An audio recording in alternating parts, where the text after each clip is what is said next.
Boa noite, meus irmãos.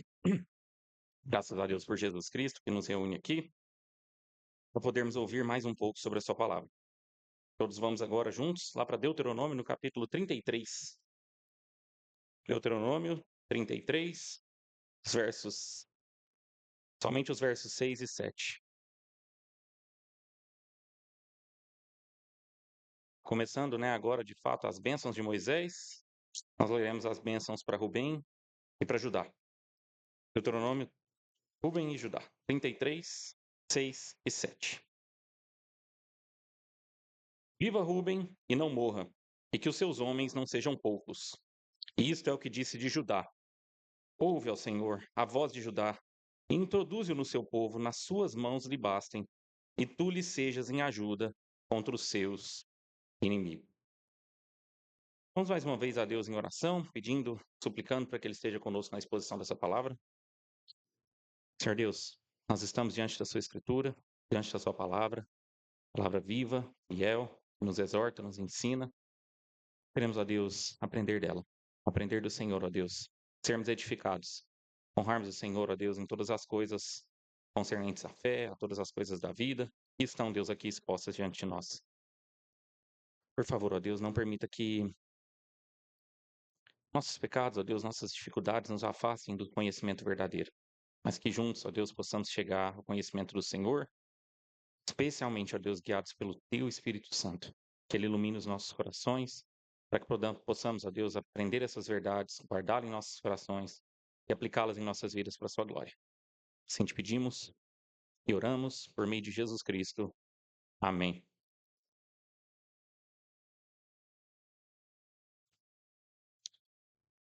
Meus irmãos, Pastor Jim é um historiador e eu creio que recentemente ele fez alguma introdução nesse sentido, nos lembrando, quanto a história é importante para que nós não cometamos, os mesmos erros do passado.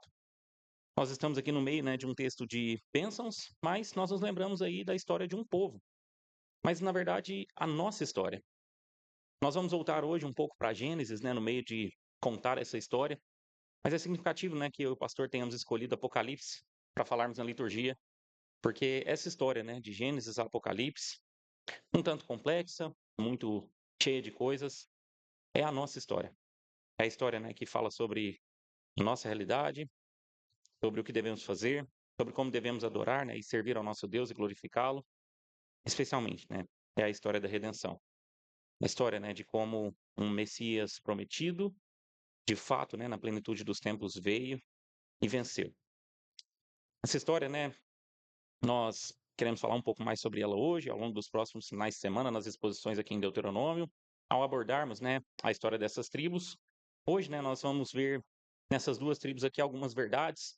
Nós queremos falar, um pouco sobre, justamente, em cada uma das tribos, como o bem, como essa tribo nos fala sobre a realidade de que, ah, apesar, dos nossos pecados e erros, nós não estamos, debaixo de uma sentença de morte final.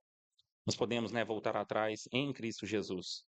E ainda, em Judá, nós vamos falar um pouco, sobre como Deus nos comissiona, nos direciona para um trabalho.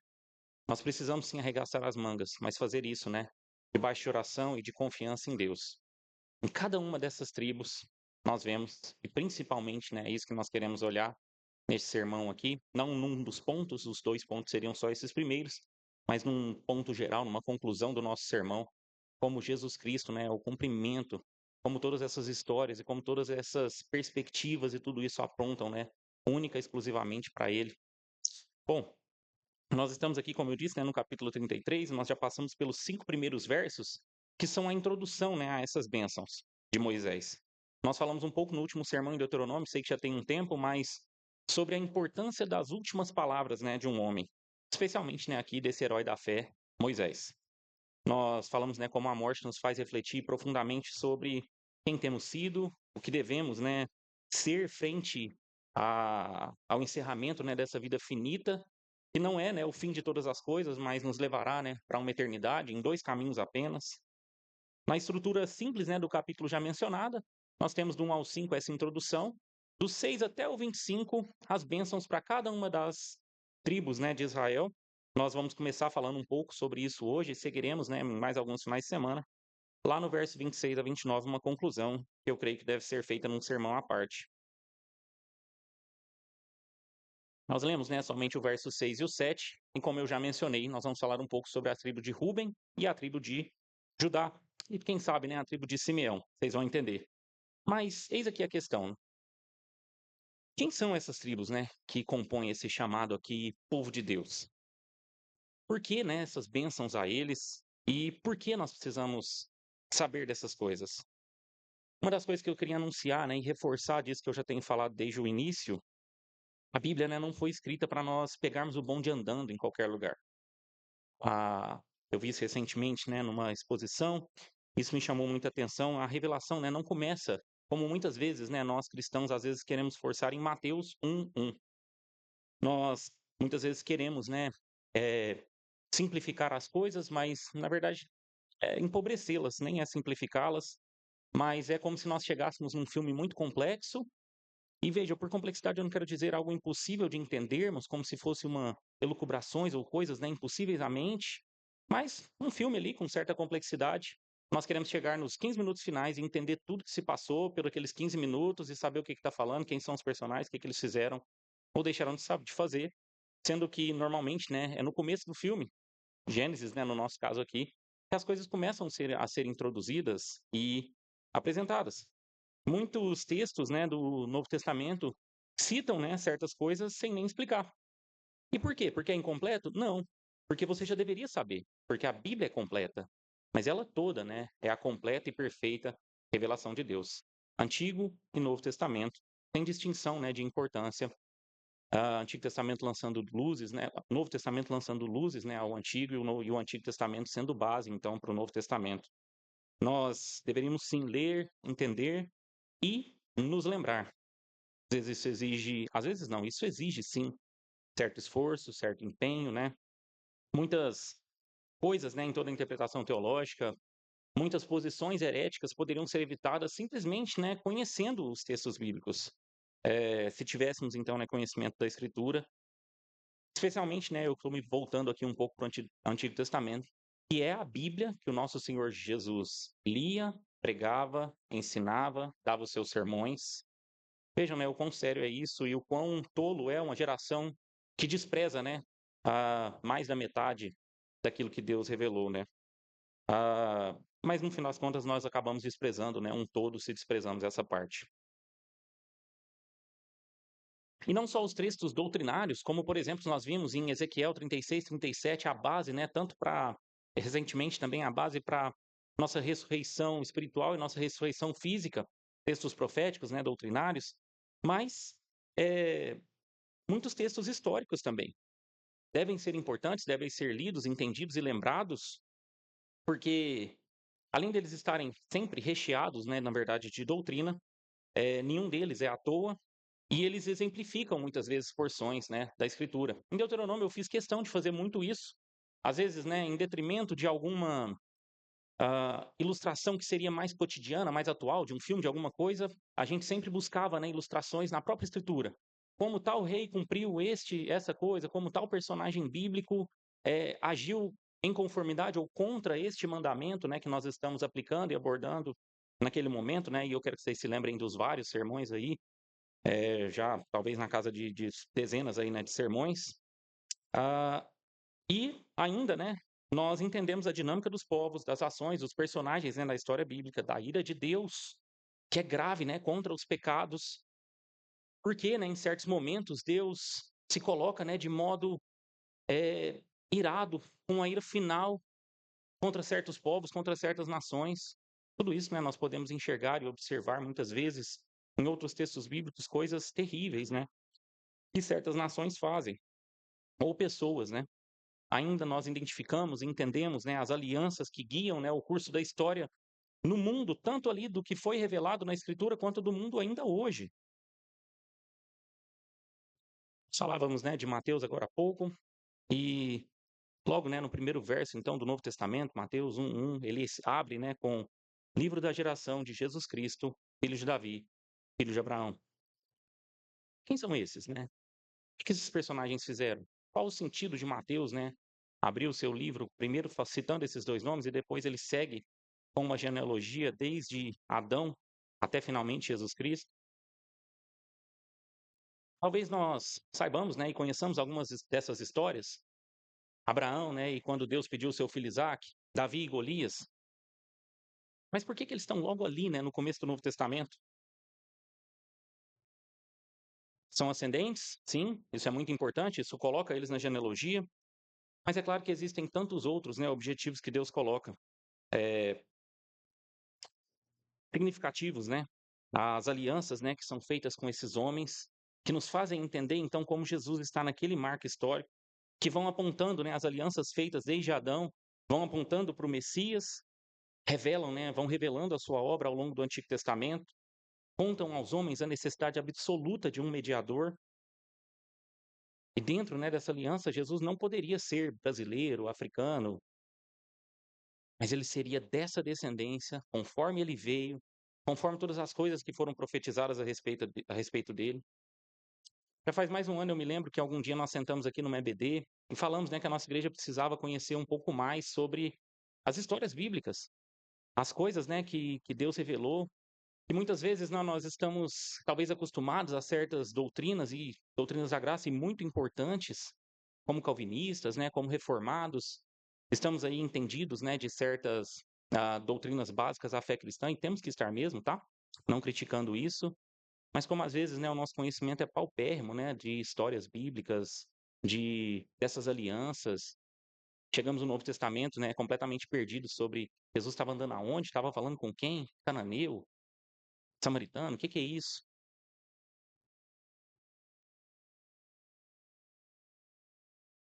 Esse conhecimento, né, paupérrimo, às vezes sim, leva-nos, né, a uma fé vacilante.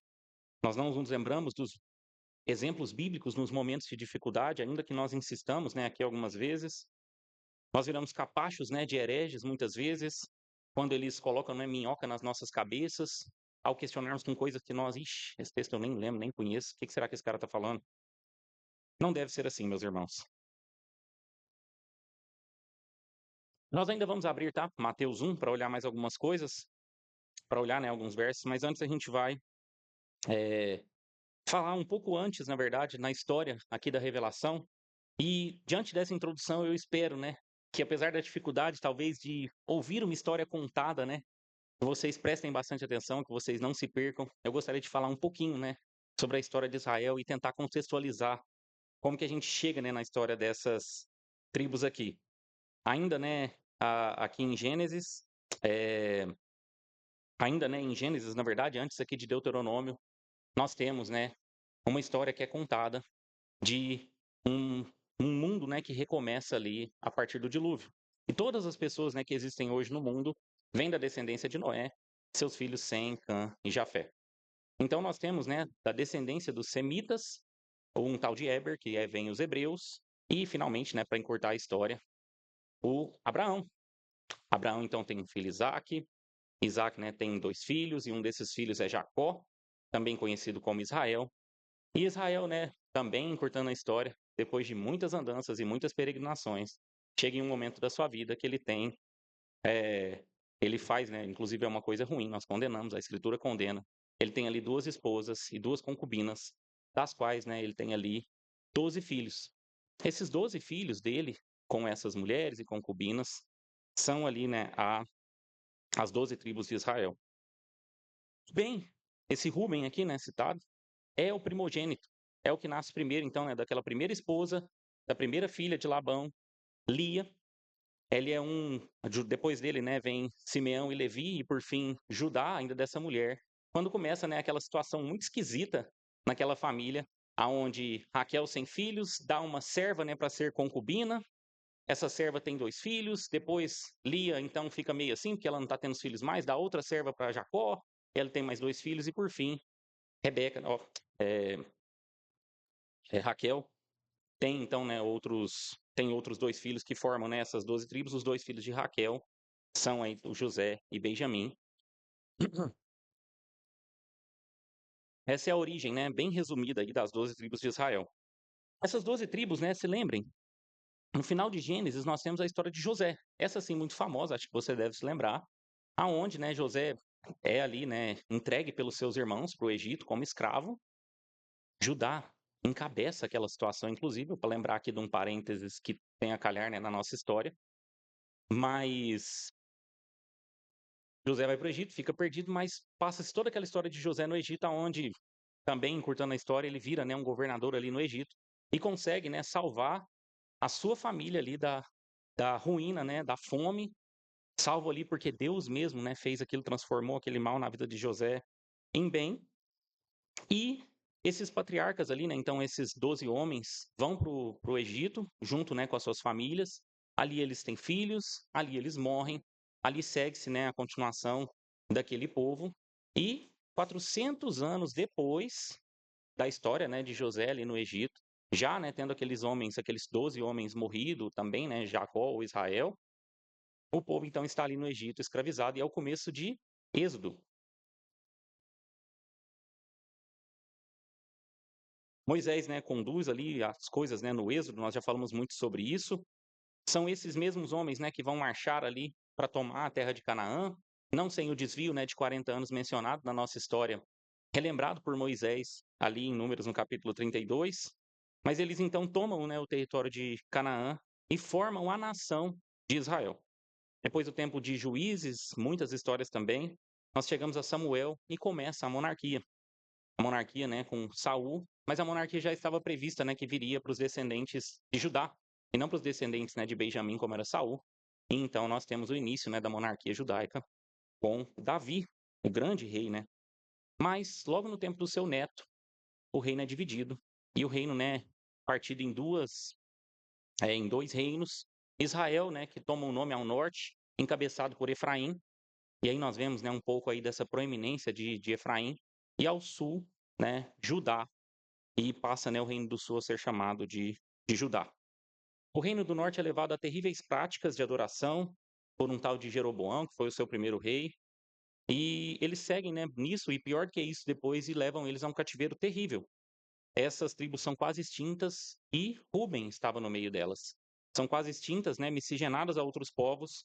Judá, né, como reino, segue mais um tempo, mas cai nos mesmos pecados e por fim também, né, é exilado e passa, né, ali a ser dominado por outras nações até que vem o tempo de Cristo Jesus e submetido, né, então a essas nações. Eu quero dar mais alguns detalhes históricos aí, mas com isso a gente já tem em alguns minutos, né, um panorama aí histórico do Antigo Testamento. As outras coisas estão ao redor, né, desses fatos que eu mencionei aqui muito rapidamente. Vamos olhar o verso 6 de novo. Viva Rubem e não morra, e que os seus homens não sejam poucos. Moisés abre aqui as suas bênçãos, né, com o primogênito. E só que essa bênção parece ser para uma tribo meio baleada. Percebam, né, que ele viva e não morra, que seus homens não sejam poucos, como se eles estivessem, né, morrendo e perecendo, ou estivessem ficando é, diminuídos. Vejam que a bênção de Rubem fala sobre uma continuidade, sobre um não perecimento, sobre não essa tribo não acabar. Vamos olhar lá um paralelo em Gênesis, no capítulo 49, que eu já citei para vocês, aonde Jacó, patriarca, pai daqueles homens, próximo, né, da sua morte, a sua morte é relatada, né, ainda em Gênesis, ele pode abençoar, né, os seus filhos, tal como seu pai, né, havia feito por ele, ainda que em circunstâncias adversas, ele profere, né, bênçãos, profetiza, né, a respeito dos seus filhos. Nós vamos ler um pouco aqui justamente o que ele fala sobre o seu primogênito, Jacó ou Israel, Gênesis capítulo 49. Depois chamou Jacó seus filhos e disse: Ajuntai-vos e anunciar-vos-ei que vos há de acontecer nos dias vindouros. Ajuntai-vos e ouvi, filhos de Jacó, e ouvi a Israel vosso pai. Ruben, tu és meu primogênito, minha força, e o princípio de meu vigor, o mais excelente em alteza e o mais excelente em poder. Impetuoso como a água, não serás o mais excelente, porquanto subiste ao leito de teu pai, então contaminaste. Subiu a minha cama. Até aqui. Moisés, né, a bênção de Moisés parece ecoar um problema, né, para essa tribo. E se a gente lê Gênesis 49, então a gente tem certeza, né, de que alguma coisa muito pesada aqui aconteceu. O que aconteceu está registrado, né, um pouco antes em Gênesis, lá no capítulo 35, nós não vamos ler, mas o que acontece é que Rubem se deita com a serva de Raquel, com Bila, uma daquelas que era mãe dos seus irmãos. Ele sobe, né, então, até o leito do seu pai, cometendo, né, esse ato é, abominável, né, a Deus. Nós lemos isso em Deuteronômio, né, como Deus abomina esse tipo de incesto. A concubina, né, ou esposa do seu pai e mãe dos seus irmãos. Nós vimos, né, em Deuteronômio mesmo, que um pai não pode tirar a primogenitura de um filho simplesmente por gosto ou por sua vontade, sem um motivo válido, né? Porém, diante de um mal tão grande, era possível então, né, que isso acontecesse. Diante, né, de um crime, Rubem, né, perde essa legitimidade. É daí, né, que Judá e José passam a ter proeminência entre as tribos, né? José é feito primogênito por Jacó no Egito, né? Após a descoberta que ele ainda vivia. Jacó, inclusive, adota, né, os seus 2 filhos. E lembrem-se, né? Manassés é mais. Olhem as histórias, né? Manassés é mais velho, Efraim é mais novo. Jacó, né, ao abençoar aqueles filhos, ele inverte as mãos, né? E abençoa Efraim como um primogênito. Então, o que era segundo passa a ser primogênito daquele que era o penúltimo, né? Dos filhos. E Efraim tem toda essa força e essa proeminência. Nós vamos chegar ainda, né? Na história de Efraim. Mas Judá, né, recebe uma proeminência da parte de Deus como filho, né, da esposa legítima, da primeira esposa, o filho que, se vocês se lembrarem da história, também, né, vejam, é bastante coisa. E eu quero mesmo apertar um pouco a cabeça de vocês hoje e que vocês parem para pensar. Mas, depois, né, do pecado de Ruben, Simeão e Levi também cometem, né, um pecado terrível junto aos siquemitas, promovendo, né, um assassinato terrível contra toda uma cidade, por um motivo, né, injusto e inválido, conforme o Senhor mesmo postulou. E eles também, né, são considerados então maus e perdendo, né, eles que estariam ali na sequência. Então, quem que vem, né, logo depois desses? E eu disse, né, qual que é a sequência? Judá. E Judá, né, herda então essa proeminência. E isso fica claro, né, na bênção de José, de Jacó, que nós vamos ler aqui ainda, um pouco menos claro na bênção de Moisés, mas que está, né, em consonância com tudo que nós vimos. Mas vejam então, Moisés agora, né, Rubem está morto há muitos séculos já, e Moisés está aqui falando, né, e profetizando. E vejam, não é só uma boa vontade que ele tem para com esse povo, uma oração, também é, mas ele está aqui, né, como um patriarca e um profeta, abençoando e profetizando a respeito dessa tribo. Ele fala, né, com uma tribo que teve, né, um ancestral impetuoso, instável, e pensava, né, que por sua proeminência ele poderia ir além do que era permitido a ele. Ele perde tudo, seu direito é retirado. Vejam, né, o sucesso nas empreitadas dessa vida, especialmente, né, na vida espiritual, que é o mais importante, não está, né, de acordo com a nossa posição de nascimento, de acordo com aquilo, né, que nós recebemos assim que a gente vem ao mundo ou aquilo que a gente recebe, né, segundo o status que está sobre nós.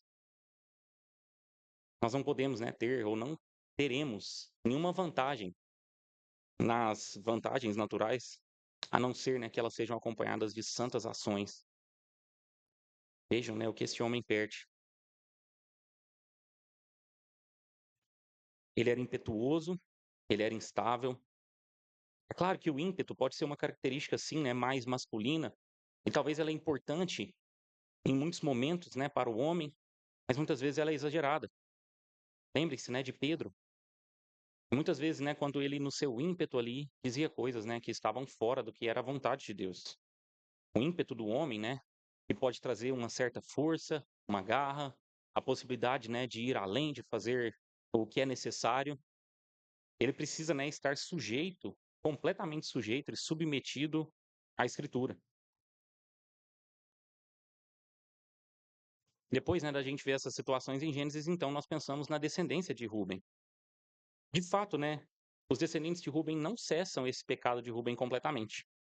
Não há relatos diretos de perversidade sexual no meio dos rubenitas, mas nós sabemos que eles estavam juntos, né, da nação de Israel, aquele reino do norte, que eu falava para vocês, nos momentos mais podres, né, e terríveis, em que a nação se entrega, né, aos mais terríveis pecados também na área sexual, mas principalmente, né, na idolatria. A tribo, né, é pouquíssimo mencionada no restante da escritura, nenhum juiz, profeta ou rei vem dessa tribo. Eles são mencionados como instáveis no Cântico de Débora, E Baraque, quando ela diz que eles não vieram, né, em socorro deles no meio daquela batalha. Como nós vimos em Números, é mencionado então que eles se estabelecem a leste do Rio Jordão, num território que antes não era então que eles ficariam, mas depois de ter vencido batalhas ali, né, contra alguns reis, nós já falamos bastante sobre isso, contra Og e contra Seom, eles vão ali, né, e tomam aquele território junto com os gaditas e junto com metade, né, da tribo de Manassés. Era um território grande, cabia muita gente. E nós somos, é contado que eles sim, no momento que precisava, eles vão até a batalha, né, em Canaã, e depois, no final do livro de Josué, eles voltam, né, conforme o que Moisés pediu, né, que eles fizessem, no texto em que nós lemos em Números 32. Mas por terem se estabelecido ali, as coisas foram muito difíceis. Moabe, né, ficava muito próximo ali e constantemente lutava contra eles, e nas invasões, né, dos vizinhos do lado a oeste, né, a oeste do país, nós tínhamos o mar Mediterrâneo, mas a leste ali do país estava aberto, né, para as nações. E no cativeiro assírio, por exemplo, eles foram os primeiros a serem, né, levados ali no Reino do Norte. Uma tribo muito atacada, né, e pouco vitoriosa. Mas vejam, não é uma maldição hereditária. Nós precisamos, né, quebrar esse paradigma e pensar, né, acho que todos vocês já estão acostumados, nós falamos muito sobre isso doutrinariamente, mas sim algo, né, que passou aqui de uma geração a outra. Não algo, né, que passa de uma geração a outra como uma maldição, mas filhos que permaneceram, né, nos pecados dos pais. O Rubem, né, em primeiro lugar, ele logrou isso, né, a outros filhos que se acostumaram com isso e pensaram que poderiam seguir nisso, e muitos, né, seguiram nesse caminho. É o que nós já aprendemos, por exemplo, no segundo mandamento, quando Deus diz, né, que Deus visitaria a iniquidade, né, dos pais nos filhos até a terceira e quarta geração. Mas lembrem-se, né, ele é misericordioso, visitaria com bondade, né, até a milésima geração. E aí a ideia, então, que os filhos sofrem sim as consequências dos pecados dos pais. Estão sujeitos sim, né, aos mesmos vícios que os pais, à perpetuação dessas práticas ruins. Eles sofrem sim, essas consequências podem atingi-los. Mas vejam, os profetas Jeremias, Ezequiel ensinam, né, que os filhos não são punidos no lugar dos pais. Toda consequência, né, dos pecados dos todos os as punições dos pecados dos pais são colocadas em cima desses pais. Porém, as consequências, né, de um pai que viveu uma vida regalada, que jogou tudo no lixo, que foi viciado, seja lá no que for, e por isso, né, trouxe mazelas para suas gerações, para os seus filhos, elas estão previstas, né, pelo Senhor, na sua providência. Deus sabia, né, e ele tinha em mente, e ele queria que exatamente você, ou cada pessoa no universo, cada pessoa que já nasceu, né, nesse mundo, nascesse, né, exatamente naquelas condições. E parece, né, que isso é ruim, mas nós sabemos, né, que todos aqueles que estão debaixo da maldição de Adão estão entregues, né, aos seus delitos e pecados, e isso é só o fluxo, né, da vida. Mas todos aqueles, né, que estão em Cristo Jesus são por eles, né, provados por essas coisas, como o pastor nos ensinava na semana passada. Essas realidades, né, não estão alheias ao nosso Senhor. Ele sabia muito bem, né, onde ele colocava cada um de nós. E nós podemos ter a certeza e a esperança e a fé de que ele tem nos armado, né, para poder lidar com cada uma dessas coisas, sobreviver, né, a tudo isso.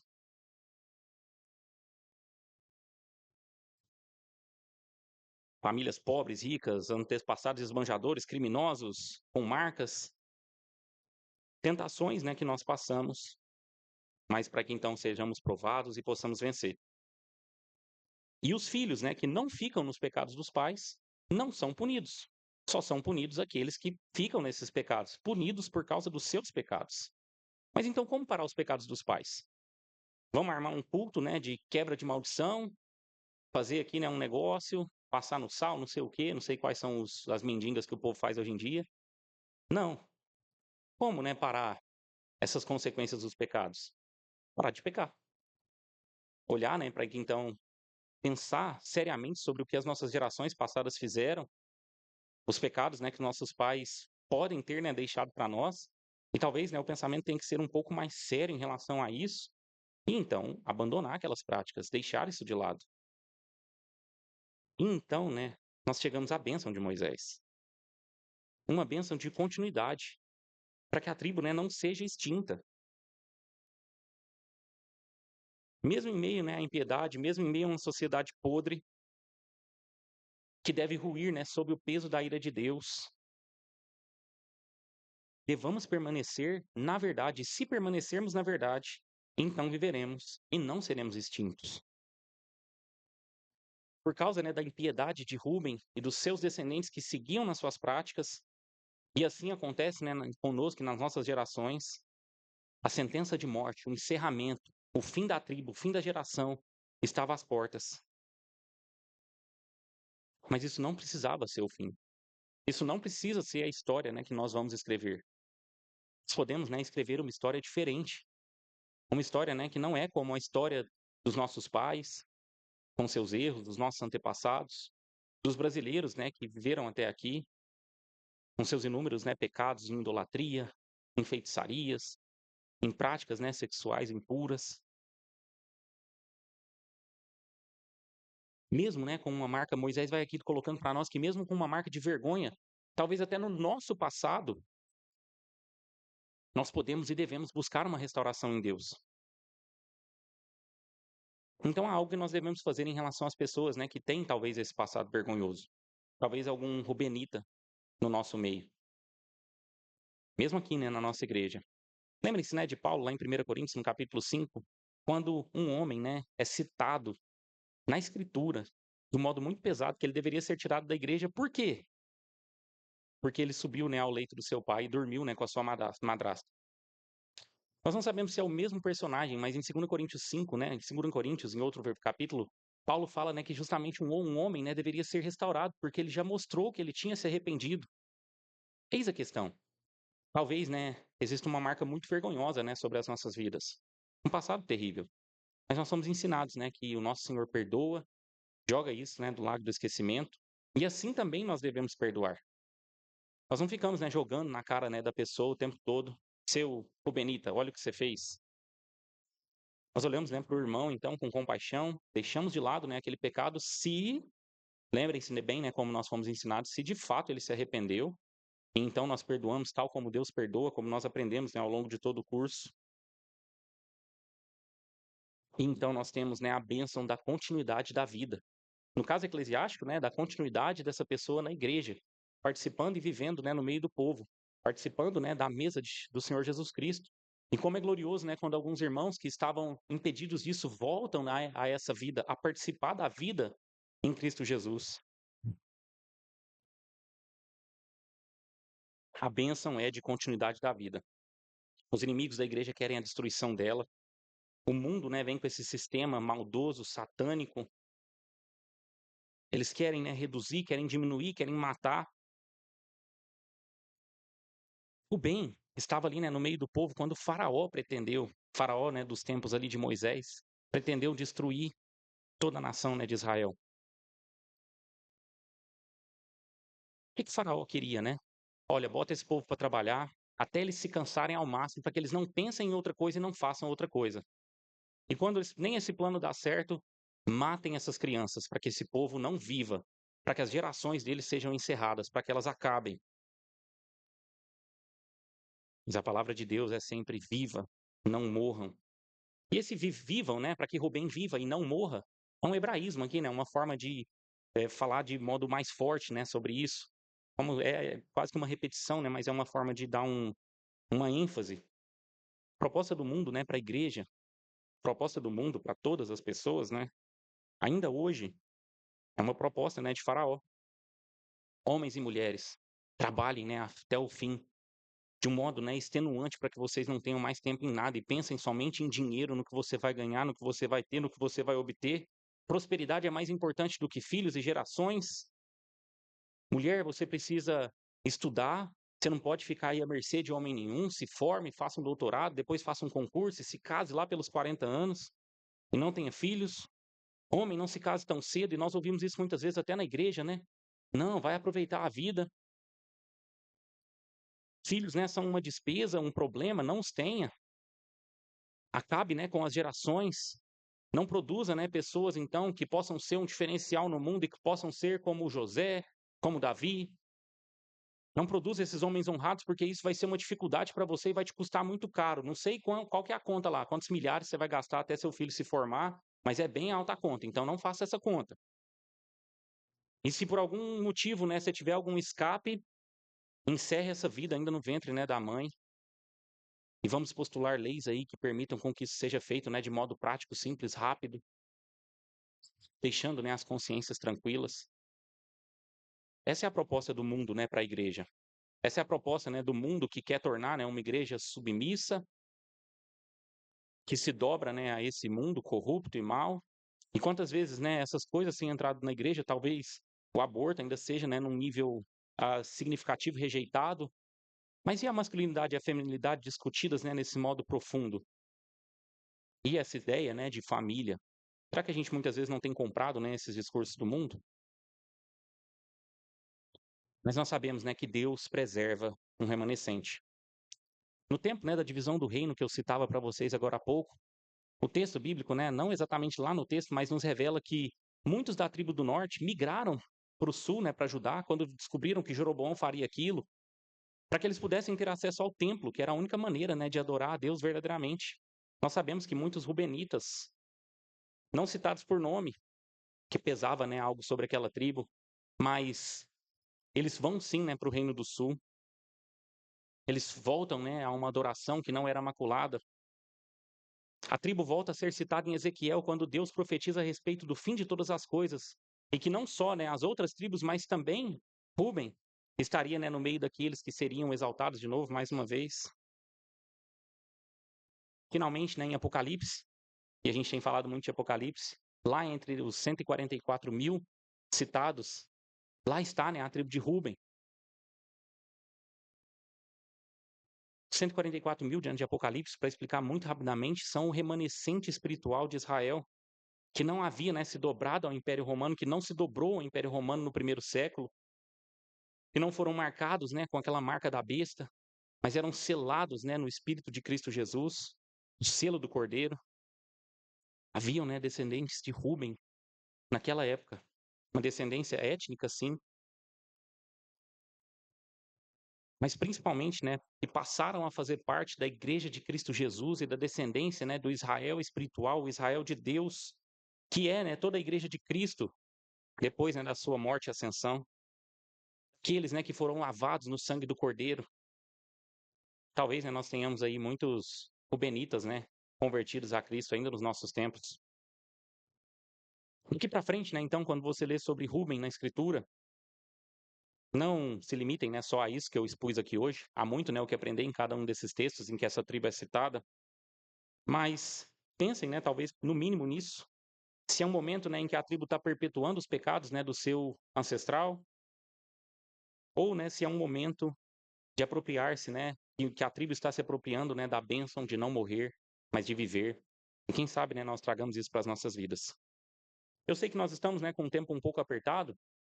Eu vou ainda um pouco além, porque eu quero ainda fazer o verso 7, mas aí sim nós temos aqui talvez uma tribo muito mais conhecida, né, muito mais famosa e muito mais fácil talvez de estar, né, na nossa mente, no nosso imaginário. Voltem lá para Deuteronômio 33, 7.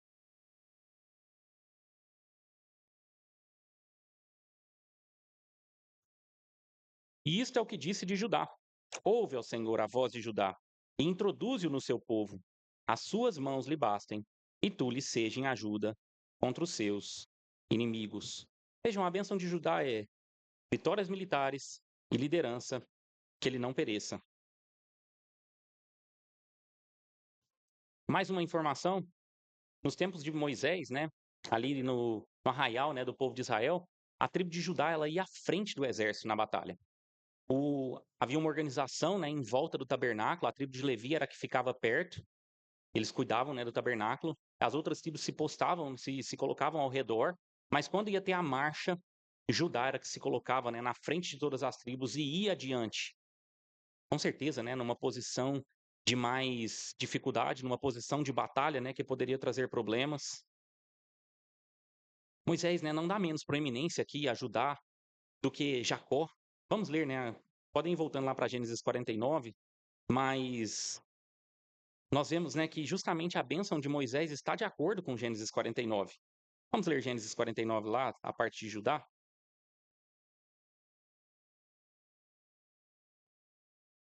E está dos versos 8 em diante. Judá, a ti te louvarão os teus irmãos. A tua mão será sobre o pescoço dos teus inimigos. Os filhos de teu pai a ti se inclinarão. Judá é um leãozinho, da presa subiste, filho meu. Encurva-se e deita como um leão. E como um leão velho, quem o despertará? O cetro não se arredará de Judá, nem o legislador dentre os seus pés, até que venha Siló. E a ele se congregarão os povos. Ele amarrará o seu jumentinho à vide, e o filho da sua jumenta à cepa mais excelente. Ele lavará a sua roupa no vinho, e a sua capa em sangue de uvas. Os olhos serão vermelhos de vinho, e os dentes brancos de leite. Até aqui. O cetro, né, não vai sair das mãos deles. Ele é proeminente. Ele é como um leão, né, feroz. Ele vence as batalhas. Judá, né, vai ser essa tribo proeminente.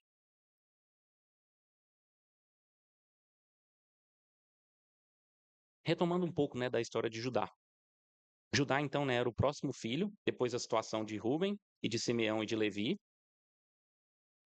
Judá, né, como esse quarto filho, poderia ser então esse, né, que tomaria ali a liderança no meio das tribos. Só que a história de Judá é um tanto delicada, como eu já falei, ele também, né, participou lá do pecado com José, foi um dos que encabeçou a situação, e depois nós temos a situação de Tamar, quando ele injustamente, né, nega um dos seus filhos para aquela que seria sua nora. E aí nós temos aquele caso, né, também um tanto delicado, aonde Tamar acaba, né, enganando-o e se deitando com ele, e ele então, né, tem um filho com Tamar. Mas logo depois de Tamar, o que nós temos é uma mostra, né, de arrependimento de Judá. Judá se arrepende e parece que muda, né, o curso das coisas. Quando nós somos apresentados a Judá na história de José, ele é aquele que bate no peito e fala para aquele governante, né, que ele não sabia quem era, mas que era José, não fica, né, com Benjamim, me toma no lugar dele. Eu fico no lugar do menino.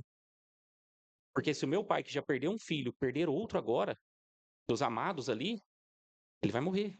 Isso não pode acontecer, não faz isso. Ele tinha, né, esposa, filhos, outros filhos de um casamento, né, que ele era viúvo. Eu fico. Eu fico aqui no lugar dele.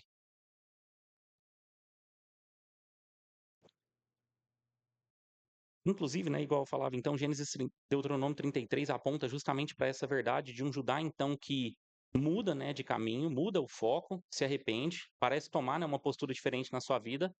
E isso é então colocado, né, como por Jacó, logo depois, né, disso, como uma bênção para o que viria no futuro daquela tribo. E a bênção que nós temos é o que nós lemos aqui em Gênesis 49, e que depois parece reforçado, né, por Moisés.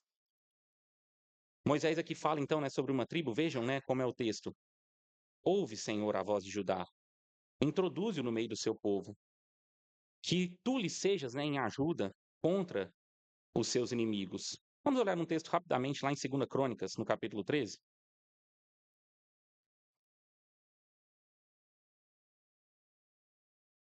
2 Crônicas, no capítulo 13, no verso 14. Então Judá olhou, e eis que tinham que pelejar por diante e por detrás. Então clamaram ao Senhor, e os sacerdotes tocaram as trombetas, e os homens de Judá gritaram, e sucedeu que, gritando os homens de Judá, Deus feriu a Jeroboão e a todo Israel diante de Abias e de Judá. Judá, né, num aperto, no reino dividido, numa guerra civil, né, ou numa guerra ali entre as duas nações, Israel e Judá, que surgiram depois da divisão, no meio de uma batalha, né, que Judá parecia apertada e perderia. Eles clamam, eles oram a Deus, eles vão até Deus. E vejam, né, conforme a profecia de Moisés, eles são ouvidos, eles gritam. Israel, né, que um oponente de Judá é desbaratinado e eles vencem. Eles seriam uma tribo de oração e de guerra. Meus irmãos, essa é a solução para a prosperidade, não a prosperidade, né, financeira, mas para a prosperidade no Senhor, para a paz nesse mundo. Orar e trabalhar. Orar e guerrear. Qualquer um de nós, né, nas nossas profissões, você pode tomar aí o orar sempre da mesma maneira. E a segunda parte aí, né, da guerra, seja lá o que for que você faça, né? E operar em medicina, e trabalhar, e fazer música, arte, seja lá qual for, é o que você faça da sua vida. Lembrem-se, né? Oração sem trabalho é presunção. Nós achamos, né, que podemos simplesmente deixar as coisas e orar e as coisas vão acontecer, mas trabalhar, né, sem oração é arrogância. É mostrarmos, né, que nós somos invencíveis e não precisamos, né, de Deus. Nós precisamos, né, sentar e orar segundo as coisas corretas, santas. Muito pode a oração do justo em seus efeitos. E nós precisamos também arregaçar as mangas, né, quanto ao que tem que ser feito. Muitas vezes, né, o descendente de Judá, Davi, orou e Deus o livrou, e ainda assim ele guerreou e venceu e lutou e foi além. Lembre-se, né, do nosso último sermão, em João, não em Deuteronômio. Eu sei que sempre me ouves. Lázaro, sai para fora. Diz, né, esse outro descendente de Judá. Ele nos ensina, né, que essa deve ser a nossa marca distintiva. Orando, né, coisas santas e de acordo com a palavra, sempre, né, querendo que a vontade dele seja feita, e então nós somos ouvidos. Certamente nós somos ouvidos, é o que nós falamos naquele sermão. Mas junto com isso nós arregaçamos a manga, nós trabalhamos. Davi, né, apontando para Jesus, e Jesus então, né, no seu ministério trabalham, luta, se esforça e por fim vencem. Jesus, como vimos, né, o leão da tribo de Judá, antes, né, da sua primeira batalha no seu ministério terreno, ele fica 40 dias orando. 40, que número sugestivo, né? Vejam como é a leitura no Novo Testamento, especialmente de Mateus, que olha bastante, né, para o Antigo Testamento. Faz, né, um paralelo com as coisas que estão acontecendo com a nação de Israel, com a vida de Jesus. Depois peguem isso. Mas ele passa 40 dias em oração, até que vem, né, o inimigo para tentá-lo. Tendo orado, clamado a Deus, ele luta, né, e ele se esforça então naquela batalha contra a tentação e vence, né, o mal pela palavra, imbuído, né, pela palavra do Espírito ali. Jesus é tentado, ele responde na palavra, ele vence. Meus irmãos, nós somos chamados, né, para fazermos a mesma coisa, para imitarmos a Cristo. Se nós então, né, confiamos no Pai, nós oramos a Ele e fazemos, né, o que tem que ser feito.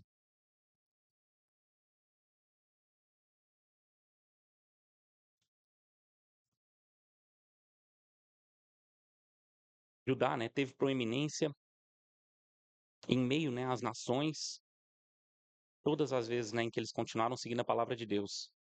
E mesmo quando outras nações pareciam, né, ter proeminência, serem maiores, mais pujantes, melhores, né, em termos bélicos, todas elas ruíram na medida, né, que elas foram contra a vontade de Deus, mas Judá não. Nós não podemos, né, negociar, seja lá o que for. Nossas estratégias de evangelismo, nossas estratégias de negócios devem sempre estar, né, amparadas pela Escritura. E então nós oramos e continuamos fazendo. Orare, né, et labutare, eu não sei falar latim, mas isso que ficou aí, né, desde Agostinho, uma palavra, né, e na Reforma o pessoal abraçou bastante isso, orar, né, e trabalhar. Na Reforma, né, os reformadores dizem, né, que eles oravam e pregavam conforme a Escritura, faziam a vontade de Deus, mesmo, né, contra um sistema babilônico, romano, que é exatamente o que é, né, mas na ocasião o catolicismo romano, e aquele sistema, né, rui e cai diante de homens que oraram e trabalharam. Somos chamados, né, a mesma coisa nos nossos tempos. Não, né, parece que estratégias lá fora de evangelismo são muito mais interessantes, muito mais impactantes. Poxa, um salmo grandão, depois um sermão um tanto cansativo. Talvez, né, nós não precisamos do enfado, da canseira, não é isso, né, que nós estamos propondo na nossa igreja. Mas talvez, né, de trazer coisas sérias, trazer salmos, né, palavras fortes, que realmente, né, glorifiquem ao nosso Deus, e não músicas, né, vazias e tolas que coloquem o homem no centro. E ainda, né, uma pregação que também, né, fala de verdade da Escritura aos nossos corações, e não aquela água com açúcar que muitas vezes nós queremos ouvir. Nós devemos, então, contar e ter a certeza de que vamos seguir nesse caminho. O que for possível, vamos melhorar. Mas sigamos, então, fazendo a vontade de Deus e certamente, né, orando isso terá, né, os seus frutos.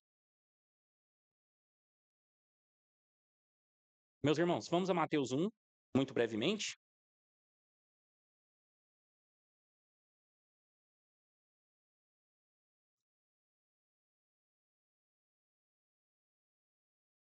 Verso 2, né, nós lemos o verso 1.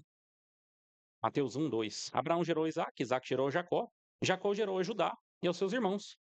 E Judá gerou de Tamar, que eu falava há pouco, a Pérez. E Pérez gerou a Esrom. E Esrom gerou a Arão. E Arão gerou a Aminadab. E Aminadab gerou a Nasson. E Nasson gerou a Salmão. E Salmão gerou de Raabe a Boaz. E aqui nós vamos vendo, né, como é a história da Escritura. Lembrem-se, né, em Josué, da prostituta Raabe, uma cananeia, que era para ser exterminada. Mas ela, né, se converte. Ela clama, né, ali por misericórdia e ainda ajuda, né, o povo de Israel. Ela é tirada, né, do meio daquele povo. Ela é enxertada no povo de Israel, mesmo no Antigo Testamento. Uma cananeia, uma prostituta. Ela se casa com um dos homens proeminentes da tribo Salmão, era um homem que ia à frente dos exércitos, daquele exército que ia na frente ainda de todo mundo. Ele tem um filho. Quem é esse filho? Vocês se lembram dessa história? Boaz. Essa é a história do nosso Salvador. Nós estamos passando aqui por Gênesis, né, pelo Pentateuco. A gente chegou então aqui a Josué. Na sequência, né, antes de Juízes, nós temos Ruth, ou antes de Samuel, mas nós temos Ruth. O livro de Ruth conta, né, então, dessa história quando Ruth, a moabita, se encontra com esse Boaz. Ruth era nora de Raabe. Vão vendo, né, essas histórias. E Boaz gerou de Ruth a Obed, de Ruth a Obed. E Obed gerou a Jessé. E Jessé gerou ao rei Davi.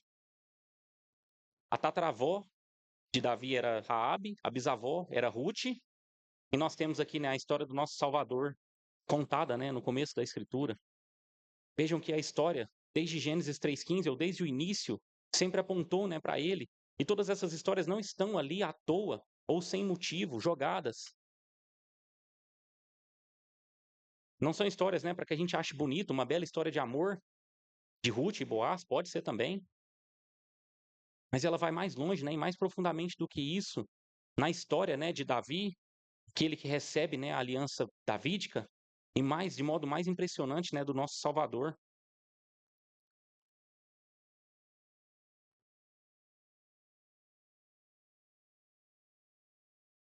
Obed gerou a Jessé, e no verso 6, Jessé gerou a Davi, o rei Davi gerou a Salomão, e seguem-se aqui, né, vários reis, até que vem, né, o cativeiro, como eu falava. Vejam, né, essas histórias ali registradas, elas se intersecionam, as linhas são um tanto difíceis, às vezes elas se afastam, a gente pensa que quase tudo vai ruir em alguns momentos ali com Davi, com outras pessoas, mas segue, né, a história da aliança que Deus prometeu, um que pisaria a cabeça da serpente, como ele chega, né, a essas alianças, tal como elas predisseram, e cumpriu cada uma parte delas, opera segundo aquilo que está registrado. No Getsemane, Jesus se preparava, né, para a batalha com oração. Tá tudo a ver aqui com a história de Judá, com a história, né, da bênção de Moisés. Hoje, né, nós cantamos salmos que falam sobre essa confiança que nós devemos ter em Deus. Assim era Jesus, ele se preparou, né, com confiança no Pai, que não seja a sua vontade, não seja feita a minha vontade, mas a sua vontade. Ele soa, né, gotas de sangue. E depois, vertendo esse sangue, né, na cruz, ele é o primeiro a confiar no Pai, a entregar, né, nas mãos do Pai, ele se entrega, ele roga ao Pai, ele sai vitorioso.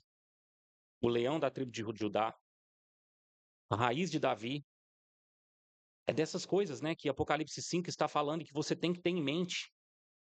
Você pensa nesses heróis, nessas profecias, nessas bênçãos, no que está colocado ali em Gênesis 49, no que está colocado em Samuel a respeito do rei Davi, aquele para quem todas as promessas apontam.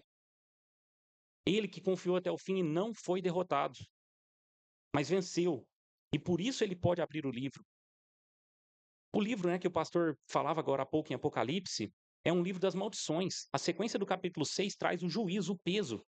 Mas vejam que está todo mundo comemorando, exaltando, né, aquilo ali. Por quê?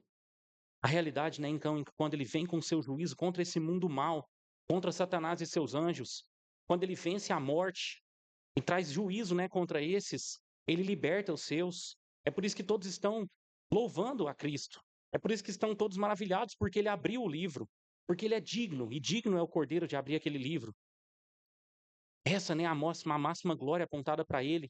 Ele está, né, no seu reino, libertando os seus e punindo os que são maus, como nós cantamos no Salmo 2. Ele venceu. E por isso ele toma da morte, né, todos os que são seus. Por isso, né, confiados nele, na sua vitória, nós temos a certeza de que nós seremos vitoriosos no fim com ele. Oremos mais uma vez. Senhor Deus, maravilhados com a sua palavra, felizes, ó Deus, por como o Senhor se revela, como o Senhor fala conosco, como o Senhor, ó Deus, de diversas formas, com poesia, com doutrina, com histórias, o Senhor nos encanta, nos envolve, nos chama a atenção. A gente só, ó Deus, não aproveita porque somos maus e tantas vezes terríveis. Nos ajuda, ó Deus, a ver essas verdades com profundidade, que elas estejam arraigadas no nosso coração. Principalmente, Deus, nós saibamos que nós não precisamos ficar nos pecados dos nossos pais. Livra-nos deles, ó Deus, e tomemos uma postura diferente. E que nós possamos, ó Deus, orar, confiados no Senhor, e possamos, ó Deus, arregaçar as mangas e trabalhar. Sabendo, ó Deus, que Cristo Jesus, o nosso Senhor, o leão de Judá, a raiz de Davi, o que estava profetizado desde Gênesis 3,15, e pisou a cabeça da serpente, venceu, que reina, vem subjugando todos os seus inimigos e colocando eles debaixo dos seus pés. Nós estejamos, ó Deus, firmados nessas verdades.